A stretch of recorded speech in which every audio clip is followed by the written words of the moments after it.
Well, Josh, good to talk to you. How's the fitness? Doing alright, yeah. Just rehabbing away with the knee still, about 9 weeks in, so hoping to be back starting next season. So it's kind of just watching the lads do their thing. It's kind of just rehabbing and a bit of gym, bit of fitness, that kind of thing. So is that back in time for the start of pre-season training and back? I'd say it'll be just after that. I'd say I'll be kind of back, hopefully fully training by the start of the season, and then I don't know how long it takes after that to get back in doing contact and stuff, but hoping September, October maybe. So that's the goal anyway. How did you find the experience of getting to start that first day in Paris and then picking up the injury and having to sit on the sidelines and watch Ireland go and win a Grand Slam? Yeah, it was obviously very mixed emotions. It was obviously incredible to get the chance to start in the Six Nations, and I'd done it before, but it was kind of halfway through the Six Nations and there was a few injuries, and then they kind of threw me in, I think, to give me a bit of experience and stuff. But yeah, it was I felt I was playing quite well, and was happy with how I was going, and it was good to get the start. Absolutely loved the first 36 minutes or whatever it was. Atmosphere was incredible. Like Stade de France is absolutely incredible. I'd never played there, never been there before, so I absolutely loved it. And then obviously pretty disappointing to come off injured then. Did you know instantly that this was serious? I knew it was something bad because I was kind of running along and then went to step and my foot just, I don't know if I think I kind of slipped a bit and then just kind of gave way a bit and didn't really feel that great, but it wasn't sore or anything really. And then physios were like, "No, we saw you fall. You're not playing on."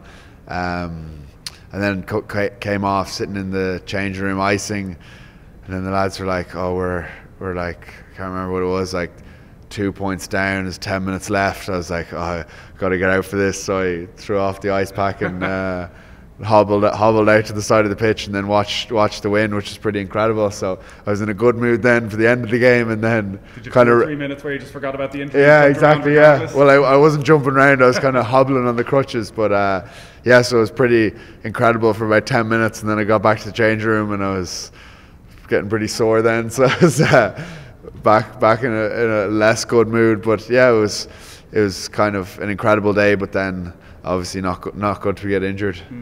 That's a difficult thing, and other players have been through it. You think of Jordi Murphy with the All Blacks game, and one of the great moments in Irish rugby, and again he has to live with the consequences for 6-9 months afterwards. Like, ultimately it is devastating. You've worked your entire life to play for Ireland, to get the start at a Six Nations in the Stade de France, and then it's all taken away from you. It's hard not to be bitter, I would think. Yeah, I think it's something I struggled with, especially at the very start when I first got injured.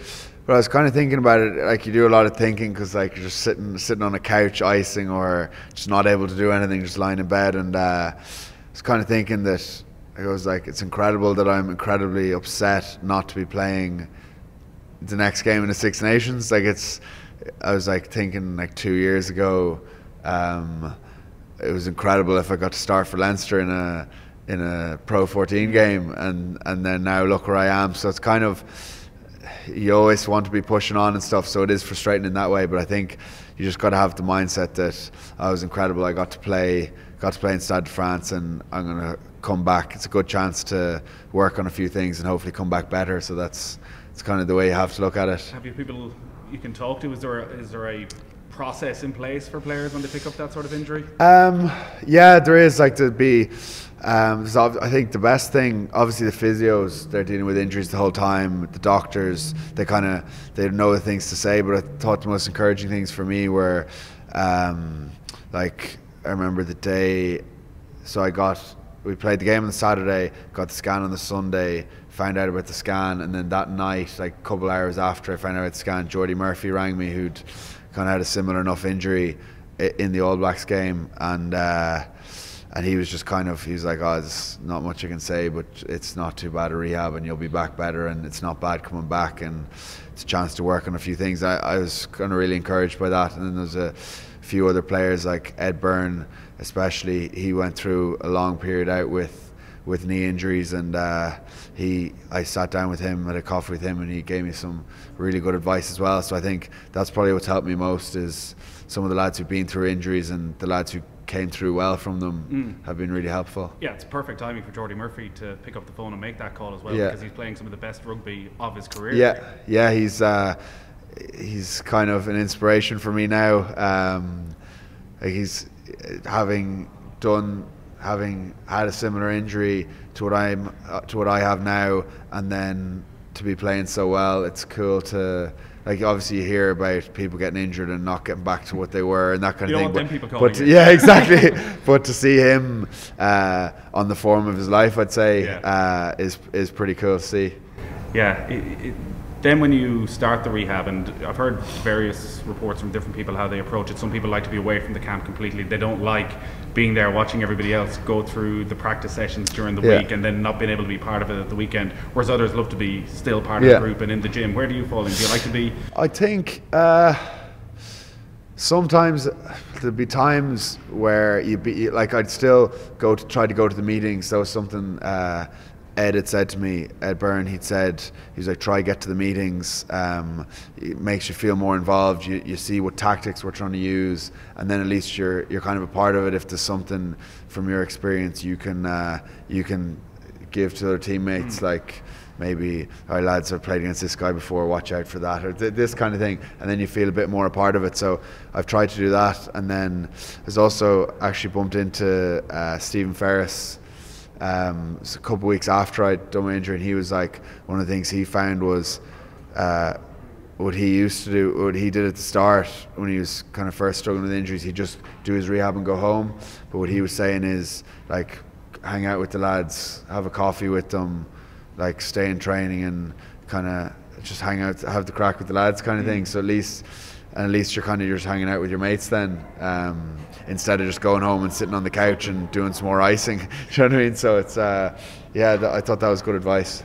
Your injury probably ties in with one of the big issues at the moment, which is whether Joey Carberry will go to Ulster Rugby, because Jordi Murphy is obviously leaving at the end of the season, and it was seen as quite a positive thing because he wasn't getting enough game time at Leinster and wanted to focus on getting back in the Ireland side. And then obviously you get injured, Sean O'Brien has struggled with injury, Jamie Heaslip ends up having to retire.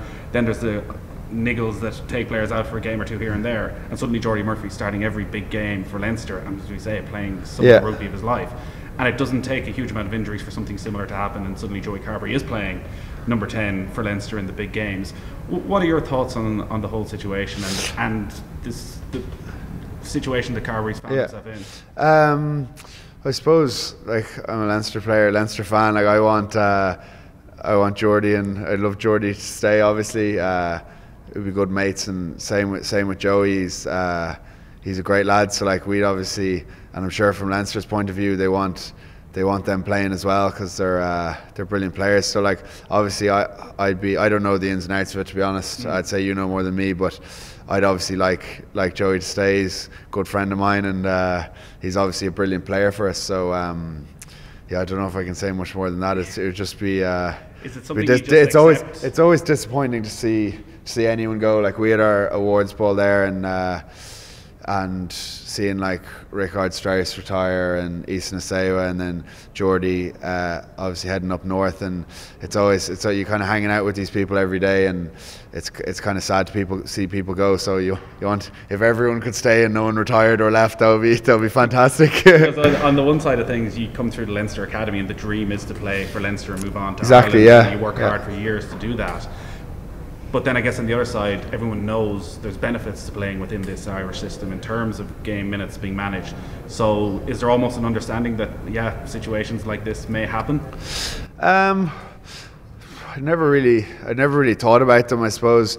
Like, I'd always wanted to play for Leinster, and I suppose it depends. Like, some people would say playing for Leinster is what their kind of goal is, but then everyone wants to play for Ireland as well. And I think it's kind of, I suppose if you weren't picked for Leinster and they said they didn't really need you anymore, then I suppose it's a different situation then. But it's a compliment to Leinster's system that there are so many players coming through. But you'd wonder, does it set a possibly dangerous precedent? The players are looking over their shoulder, waiting for the knock on the door from the IRFU saying, lads, actually, for the betterment of Irish rugby, you need to go somewhere else. Yeah, I suppose. Well, it's hard to talk about really, but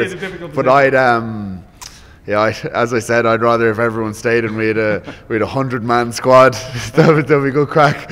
But yeah, that's, I suppose it's part of the game that people do come and go. But hopefully they all stay. Perfect answer. Best of luck with the recovery. Thank you very much. Appreciate it.